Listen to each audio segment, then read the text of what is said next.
Enough of the clever games. Oh, Funny Games. That's a good movie. Funny games? I've never even heard of such a thing. Oh, wow. All right, let me tell you about this movie. I'm just gonna stop you right there. So we're just gonna stop right there. Okay. All right. Good talk. So, what are you looking forward to in 2019? Man, I have so much to look forward to in 2019. Good health. Good health Fiscal is one of them. Yes. Improvement. Yeah, maybe. Well, I mean, everyone's hoping for that, but probably not. But I gotta be honest, probably not.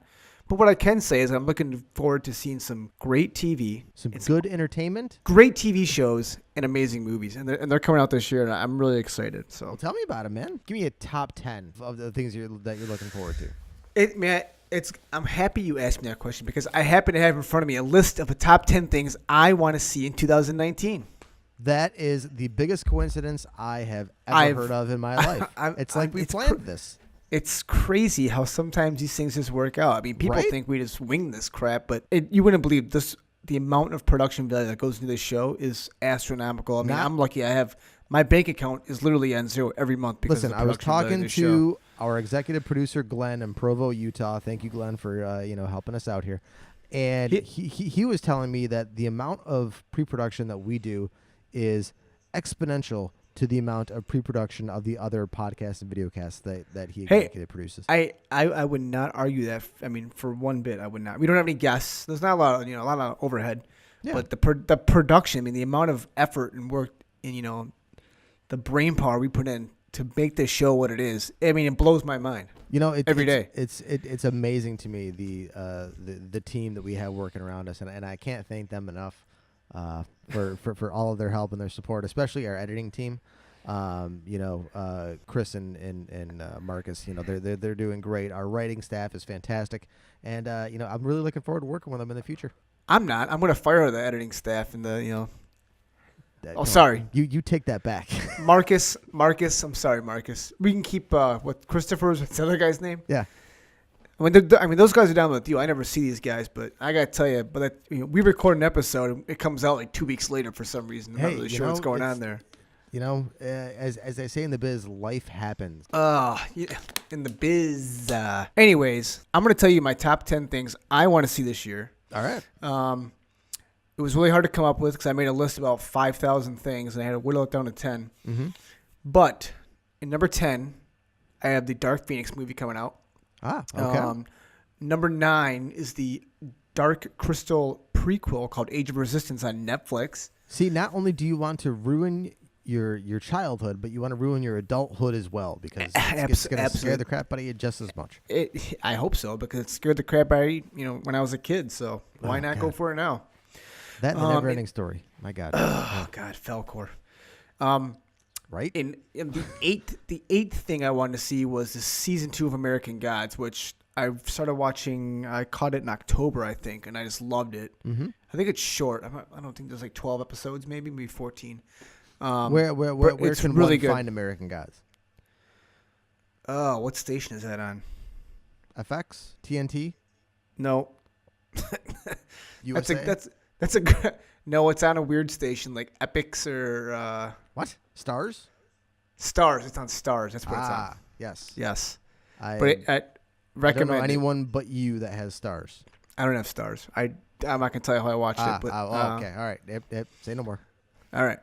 And I think at the end of the year, the 7th thing I wanted to see was the Deadwood film on HBO because I was a huge fan of the TV series, and it ended very abruptly. They just didn't renew it, and they never gave any closure to any of the characters. And I really liked that show, so I'm really looking forward to that. Oh, is that what the film is going to be based on? Yeah. It's just like a continuation, like 10 years later. Oh, that's got to be a great payoff for you. I think they're going to try to close off some lines. The one bummer thing about that actually is Powers Booth was a brothel owner and a casino owner on that show, and he's gone. But he's in season 4 of Agents of S.H.I.E.L.D., by the way. Oh, well, that's awesome. Yes. Thank you for putting that in. No problem. Yeah, so I'm really looking forward to that. And then the 6th thing, number 6 on my list, was the season 3 of Stranger Things, which comes out in July. So I really love that show. It's very nostalgic. I'm really looking forward to that. That's the 6th thing that I wanted to see. Yeah. So what else do you want? You want my top 5? Can we get a drum roll? The Watchmen, coming on HBO later this year. Ah. TV series, yes. You know, Damon Lindelof has his work cut out for him this time. He's tackling one of the all-time great comic book series. You know, and after Zack Snyder's 3-hour literal page-to-film adaptation, which I did love, this should be a fresh take on the Watchmen, and with the backing of HBO, hopefully gives us another reason to watch the same guys that brought us the Game of Thrones, Westworld, Deadwood, and The Sopranos. So, you know, I'm really looking forward to this because I loved the movie, even though it was dragged.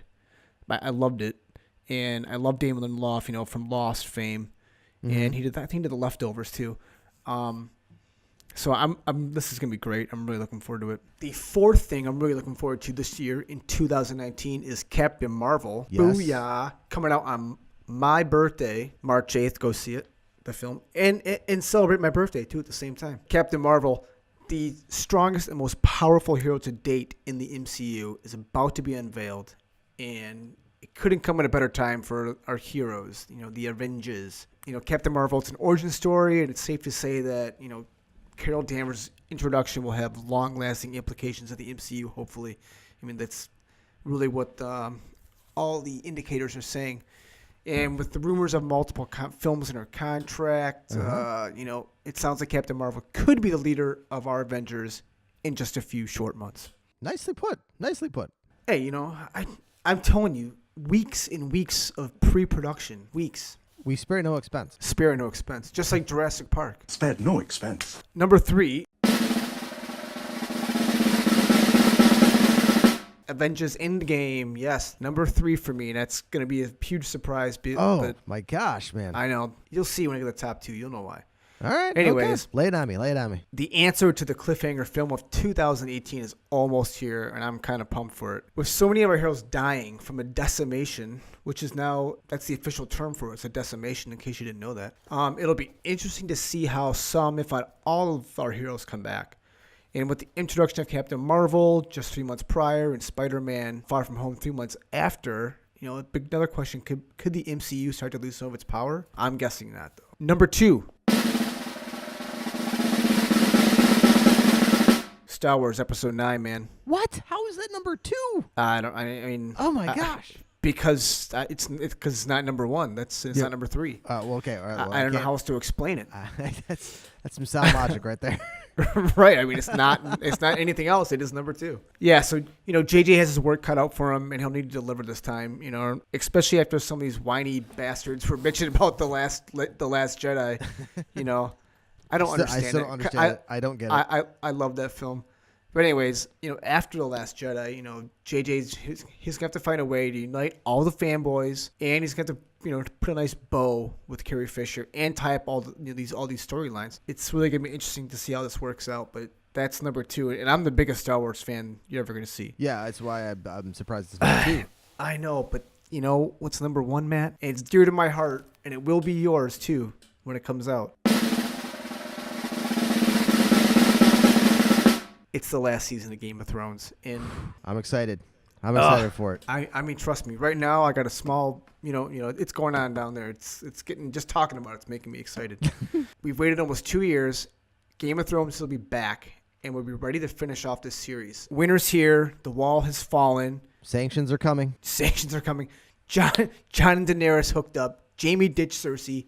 Littlefinger finally died, thank God. And there's so many plot lines that need to be tied up, and hopefully this season will leave us wanting more Game of Thrones, and hopefully these new ones they're putting in pre-production right now, hopefully 1 or 2 maybe can stick around and whet our appetites for years to come. So that's it, man.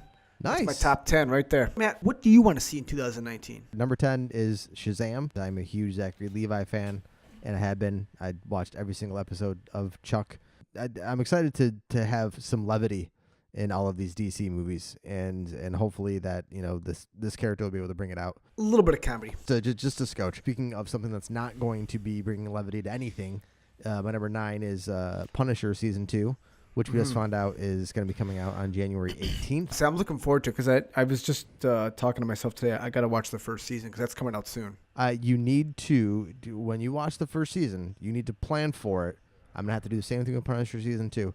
You're going to have to plan for a week afterwards to be extremely depressed because it is not a happy show whatsoever. But I'm looking for John Bernthal just encapsulates everything that the Punisher is. So I'm really looking forward to that. What else you got? Number 8 is something that is omitted from your list. Yes, it was. It was not on my list. Spider-Man Far From Home. I'm really looking forward to seeing Mysterio. He's a very interesting villain. Jake Gyllenhaal's a great actor, and I'm really looking forward to the whole shield being folded into the Spider-Man. Number 7, Stranger Things 3. Huge fans of both seasons. And one of the best things about... Whoa! Dude, your computer has Tourette's. What's going on over there? One of the best things about Stranger Things is that I get to watch it with my daughter because she's as big as a fan of Stranger Things as I am. Aww, so that's cool. Yeah, it's something that we can sit down and enjoy together. Little bonding time. That's cool. Yes, exactly. Nice. Number 6 for me is your number 1, the Game of Thrones Season 8. I came into Game of Thrones very, very late in the game. I started watching it, and I think you started making me watch it in July. Then you kept hounding me. You're like, how far are you at? How far, like how I am right now with you with Agents of S.H.I.E.L.D. And I finally finished it, and I'm very glad I did. It is a very, very good show. I am very much looking forward to the final season. But I don't think I have the same, like I'm looking forward to it, but I don't think I share the same enthusiasm as people that have been with it from the beginning. Does that make sense? There's something about watching a television series as it broadcasts, and you go through the weekly emotions of not knowing what's going to happen. Right? Yeah, exactly. It's part of when you get to binge watch a show, you get the immediate satisfaction of knowing what's going to happen. Yeah. So yeah, I kind of get it because you don't get all the little emotions, So yeah. But no, still, it looks to be phenomenal, and I'm really looking forward to the fact that every single episode is going to be a feature length. So you get so awesome. 90 minutes of content every single time it comes on. Yeah. My top 5, number 5 is the Joker, Joaquin Phoenix. I'm looking forward to seeing what he can do with the character. I'm very hesitant on the whole origin story thing, only because the Joker has never had an origin. Like one of his biggest long-standing runs is the fact that he has a different story every single time that he tells it, and so that always made the character interesting. And now they're giving him a finite one, so I'm not really sure about that, but I'm kind of optimistic about it. And I'm looking forward to seeing what they can do with a comic book character outside of a constructed universe. I'm just looking forward to watching a single movie, kind of like how superhero movies used to be, where they were contained, nothing else influenced it. So I'm looking forward to that. Number 4 is the season 6 of Agents of S.H.I.E.L.D., because it is still my favorite television show. I want to say more stuff about it, but you're watching it currently, so I don't want to spoil anything for you. Yes. Jeff Ward was announced as a season regular, so I'm excited about that. Number 3 was your number 2, Star Wars Episode 9. I'm excited for all the same reasons that you are. It's hard not to be. One of the biggest things I'm looking forward to is just the culmination of this whole Skywalker 9-film saga. It started in the late 70s.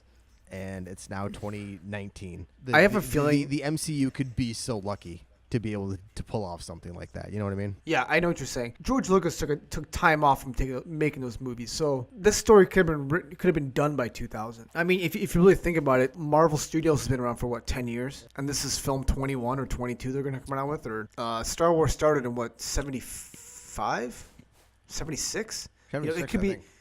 In 10 years, it could have been done by 86. So by the time Return of the Jedi came out, they were almost done. I think it's more anticipated because it's taken this long to get to this point. Yeah, exactly. And it would never have gotten to this point if Disney wouldn't have bought it because George Lucas wasn't making more. My number 2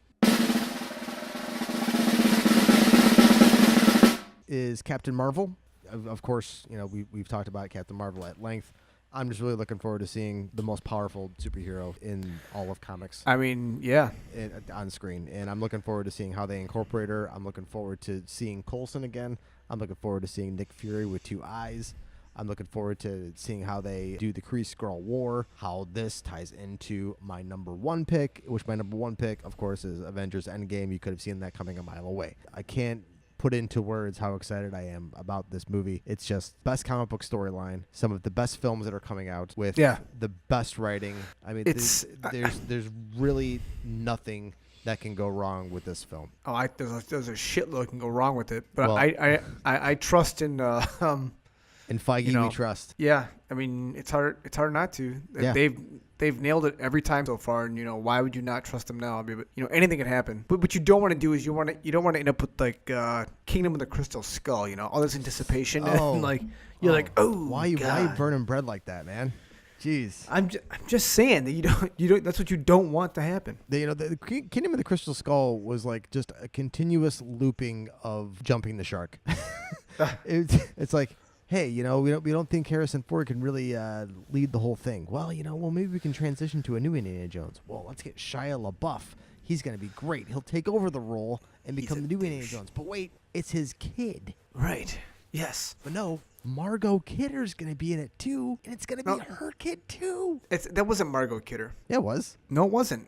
No, Did you watch that movie? I will accept your apology in 5, 4, 3, 2, 1. Karen Allen. Kiss my ass. That is not Karen. I knew you were wrong. What? Margot Kidder was in Superman. I'm not even looking. She plays Marion Ravenwood. Man, have I been living a lie this whole entire time? Boom, boom. Yes, and our sister's hair is not blonde. This is gonna really bother me. Have you ever been around one of these loud typers? Let me tell you. Man, Lord.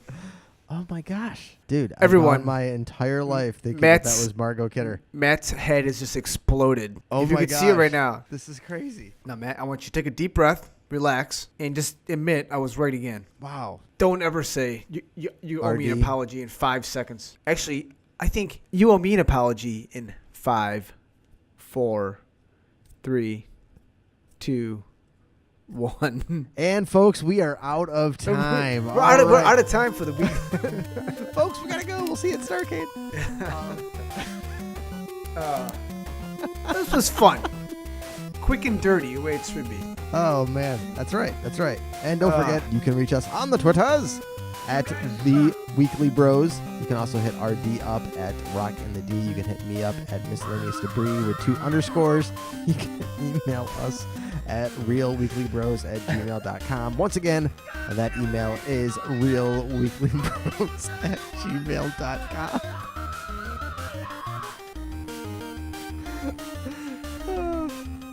I'm sorry. There's something going on over here. I don't know what's happening. The cat walked in the keyboard or something. The computer has threads again. Oh man, I'm telling you. I don't know what else to do. I just think you guys suck and then we're out. You guys suck.